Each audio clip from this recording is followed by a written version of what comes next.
संत मत धारा आपकी सेवा में प्रस्तुत।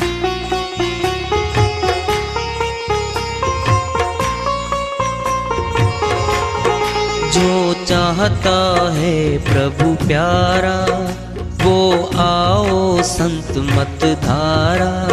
भक्ति भेद बता कर सारा वो कर दे भव के पारा। जो चाहता है प्रभु प्यारा वो आओ संत मत धारा। भक्ति भेद बता कर सारा वो कर दे भव के पारा। जो चाहता है प्रभु प्यारा।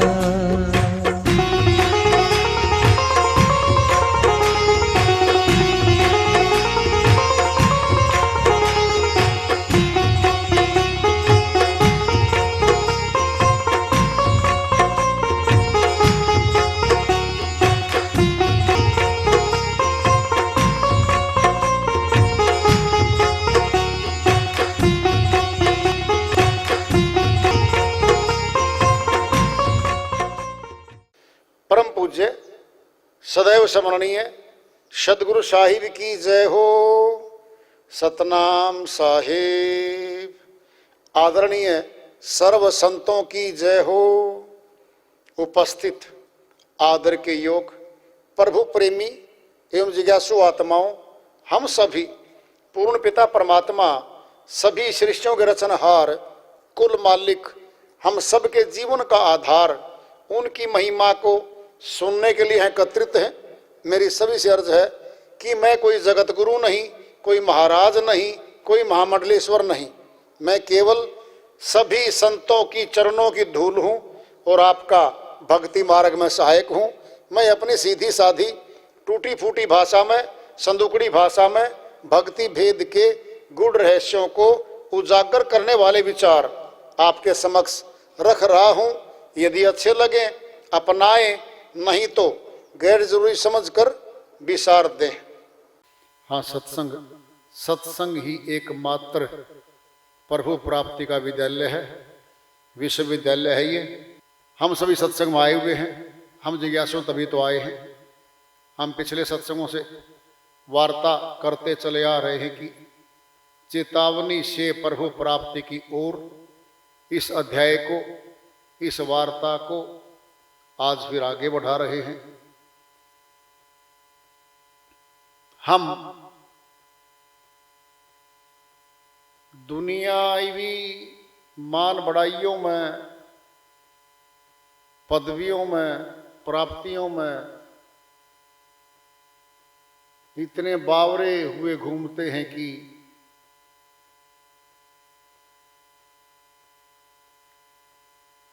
हम अपने असल उद्देश्य प्रभु प्राप्ति को भूल जाते हैं। हम कौमों, मजहबों और मुल्कों के ऊंचे ऊंचे पदों की प्राप्ति में भाग दौड़ में चलते चले जाते हैं और अपने मूल उद्देश्य, मनुष्य तन के उद्देश्य प्रभु प्राप्ति से दूर चले जाते हैं और बाद में पछताते हैं। संसार की जितनी भी प्राप्तियां हैं छूट जाने वाली हैं, साथ नहीं जाती। इनके कमाने में जितना भी कर्म किया जाता है आत्मा के द्वारा, वह सभी बंधन का कारण बनता है और वो कर्म का बंधन जीवात्मा को नाना प्रकार के तनों में ले जाता है। कहीं दुख, कहीं सुख, और 84 की तरफ रास्ता प्रशस्त हो जाता है। जहां दुख ही दुख है वहां सुख है ही नहीं। एकमात्र उद्देश्य केवल मनुष्य तन का तो प्रभु प्राप्ति है। जो आत्माएं पूरा जीवन प्रभु प्राप्ति की ओर लगाती हैं, वह सचमुच में उद्देश्य की प्राप्ति कर पाती हैं। बहुत कम सुरतियां हैं जो केवल परमात्मा को चाहती हैं। जो केवल परमात्मा को चाहती हैं उनको दोनों चीजें मिलती हैं, जगत का भी मिलता है, अगत का भी मिलता है। मालिक यहां भी खाना दाना रहना सहना सब कपड़ा सब बंदोबस्त करता है हमारा, और अमरलोक की तरफ मार्ग प्रशस्त करता है।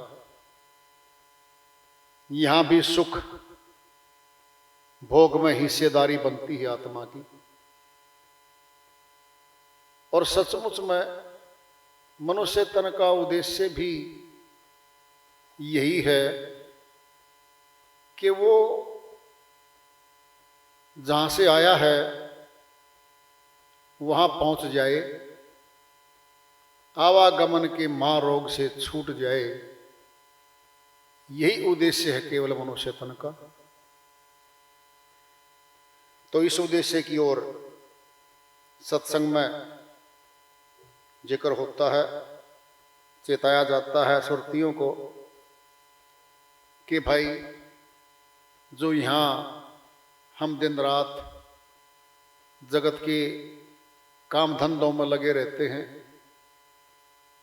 वह हमें यहाँ फंसा लेते हैं धंधे, ये हमारे फंदे बन जाते हैं। और फंदे में तो फंसना ही होता है, काल का जाल है। मन के रूप में काल सबके घटों में बैठा है और सुरतियों को रोकता है। यहाँ ये बाड़ा है, तीनों लोग काल पुरुष की परिधि माते हैं। ये जीवों पे राज करता है, आत्माओं पे राज करता है, और अपना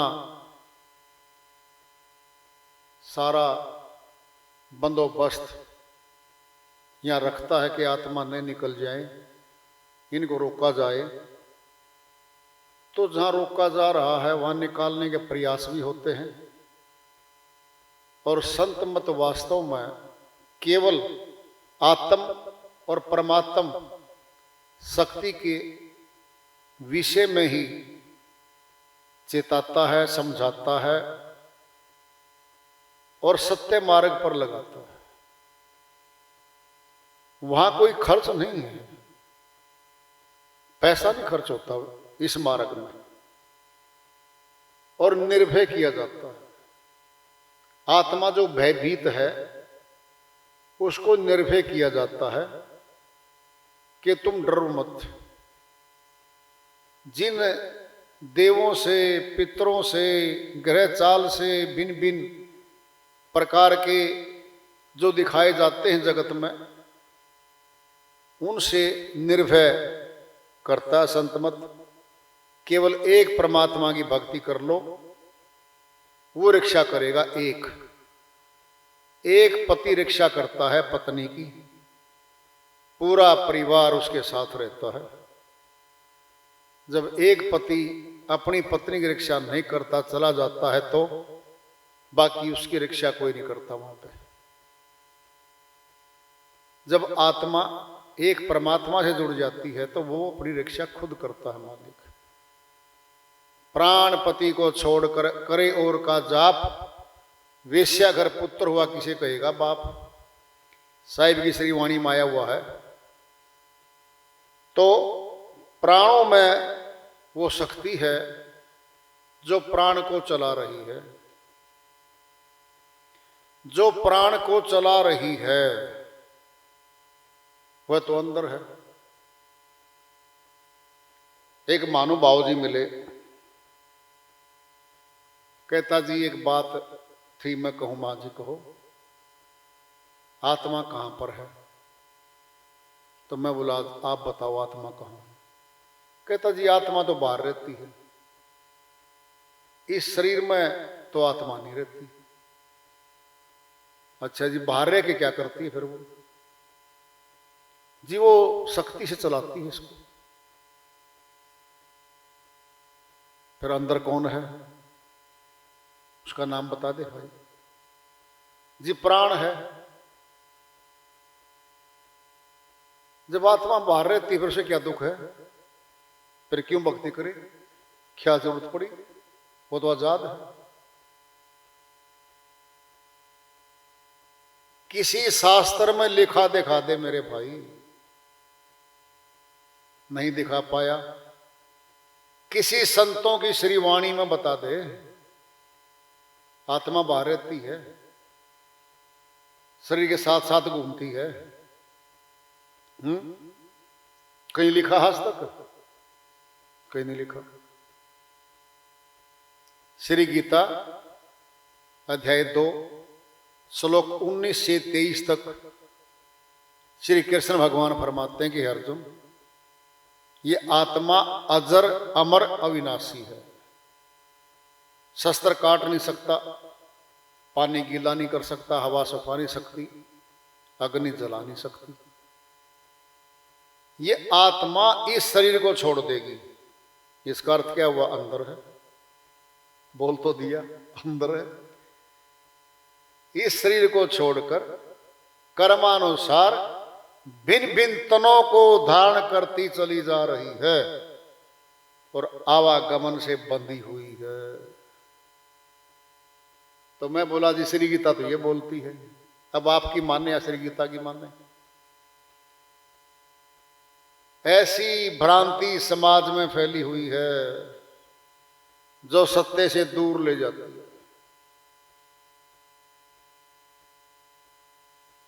मन कल्पित धारणाएं, अवधारणाएं, रास्ते बनाए बैठा इंसान। सदीवी है, सनातन है, पुरातन है, वो तो संतमत है।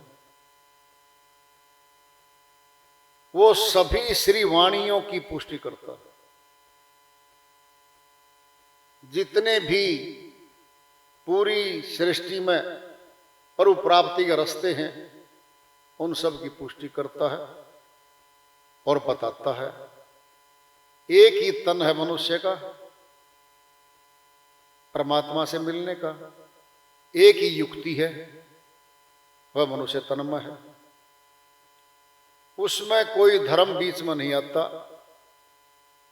वह सभी धर्मों के अनुकूल है। श्री गीता अध्याय 9 श्लोक 2 में श्री कृष्ण भगवान समझाते कहते हैं, राज विद्या राज गुह्यम पवित्र मिद मुक्त ममम प्रत्यक्षावगम धर्म में सुसुखम कीर्तव्यम अविनाशम। हे अर्जुन, जो ज्ञान मैं तुझे दूंगा कैसा होगा वो सुन ले जरा। वह राज विद्या है, सभी विद्याओं की राजा है। राजगुह्यम अति गोपनीय है, अति गुप्त। गुह्यम कहते हैं गुप्त को, परम गुप्त। पवित्र, अति पवित्र है। कितनी पवित्र है? हमारा शरीर जब तक जिंदा है, आत्मा बैठी है, ये पवित्र है।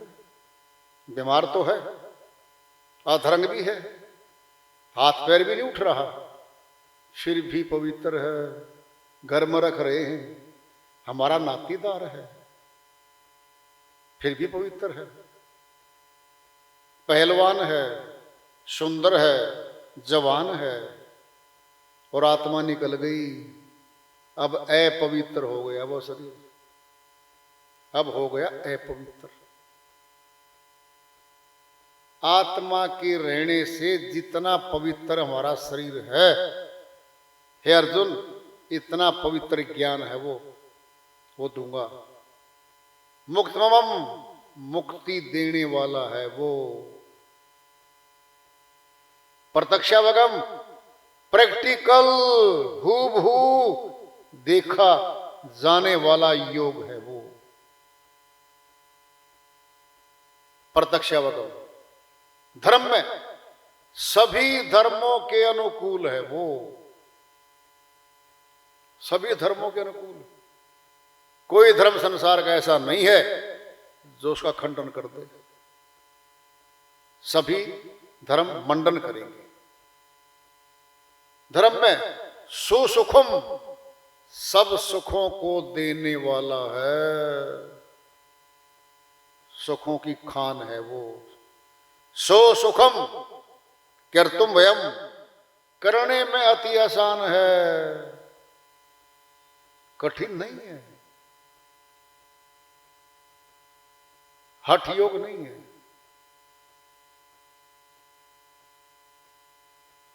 व्रत करवा दिया जाए, कई दिन भोजन ना करें, कोई कठिन योग दे दिया जाए शरीर का, ऐसा नहीं है। करने में अति आसान है। अविनाशम, और अविनाशी है वो, अविनाशी है वो।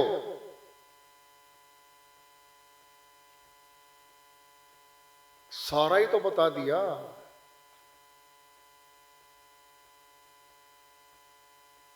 ऐसा ज्ञान आसान है, प्रैक्टिकल है, सब धर्मों के अनुकूल है, सुख देने वाला है। वह ज्ञान हमें मिले तो सभी धर्मों के अनुकूल हो गए हम तो। फिर सब धर्म समाहित हो उसके अंदर, धर्मों के झगड़े मिट गए। कोई धर्म कहता है मेरा बड़ा धर्म, मेरा छोटा, इसका छोटा धर्म है, वहां तो झगड़े हैं। यहां झगड़े मिट गए। एक राष्ट्र, एक ही ध्वज है, एक ही भाषा है, एक ही उद्देश्य है, वहां झगड़ा होता ही नहीं। जब भिन्नता आती है वहां संघर्ष होता है। वह ज्ञान चाहिए है जो सभी धर्मों के अनुकूल हो, करने में आसान हो, और गृहस्थ आश्रम में कर सके उसको आराम से। गृहस्थ आश्रम में हम उसको आसानी से कर सकें। फिर वो तो बहुत सरल हो गया, क्यों नहीं करें उसको? कठिन तो होगा, क्यों? मन करने नहीं देता उसको, मन रोकता है। कठिनता से मिले, हठ कर्म बीच में आए, कठोर हो जाए तो कुछ मन को लगे हाँ ये तो बड़ा कठिन है, इसको करना बड़ा, फिर तो कुछ थोड़ा बहुत हो, यही कठिन हो जाएगा, आसान ही कठिन है। मन त्रिलोकीनाथ है, तीनों देवों का अधिपति है, तीनों लोकों में शक्तिशाली है। मन ही रोक देता है इसको, भ्रम डालता है, भ्रांति डालता है, सत्य मार्ग से हटाता है मन। नहीं तो आसान है। सुन भी लिया, लिखा हुआ है श्री गीता में, पढ़ लो, फिर क्यों नहीं करते? सब हो गया मुश्किल, नहीं करते। क्यों नहीं करते? मन नहीं करने देता, रोक दिए सभी। ये भिन्न भिन्न धर्म क्यों चल रहे हैं? फिर अगर इसी को मान लेते, झगड़ा ही खत्म, फिर तो एक हो गई, एक रास्ता हो गया, एक प्राप्ति हो गई। एक सत्य पुरुष की प्राप्ति चाहता है मनुष्य, मिल जाती, रोकता है ये। चेता जाता आत्मा को सत्संग के माध्यम से। चेत जाओ, जागो, देखो हम यहां क्यों आए हैं, कहां जाना है मौत के बाद, आदि आदि सारे प्रश्न सत्संग के माध्यम से हमें मिलते हैं, उनके जवाब मिलते हैं, हल हो जाता है, आत्मा दृढ़ होकर चलती है मार्ग पे, इसमें संशय नहीं है। कबीर साहिब की श्री वाणी आ रही है भजन के माध्यम से, उसको लेते हैं। साहिब अपनी श्री वाणी में फरमाते हैं, लगन बिना जागे ना नर कोई, लगन बिना जागे ना नर कोई, जागे ना नर कोई, लगन बिना जागे ना नर कोई। बिना लगन के प्रीत बावरे, बिना लगन के प्रीत बावरे, ओस नीरे जो धोई, ओस नीर जो धोई, लगन बिना जागे ना नर कोई, जागे ना नर कोई, लगन बिना जागे ना नर कोई। हम तो रहते राम भरोसे, हम तो रहते राम भरोसे, रजा करे सो होई, रजा करे सो होई, लगन बिना जागे ना नर कोई, जागे ना नर कोई, लगन बिना जागे ना नर कोई।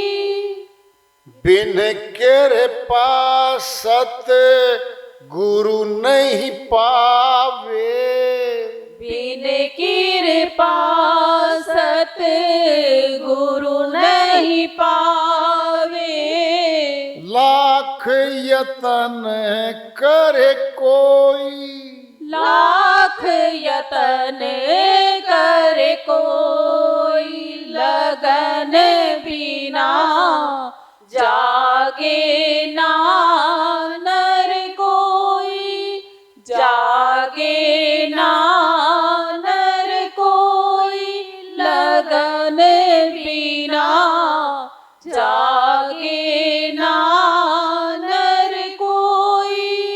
कहे कबीर सुनो भाई साधो, कहे कबीर सुनो भाई साधो, गुरु बिन मुक्ति न होई, गुरु बिन मुक्ति न होई, लगन बिना जागे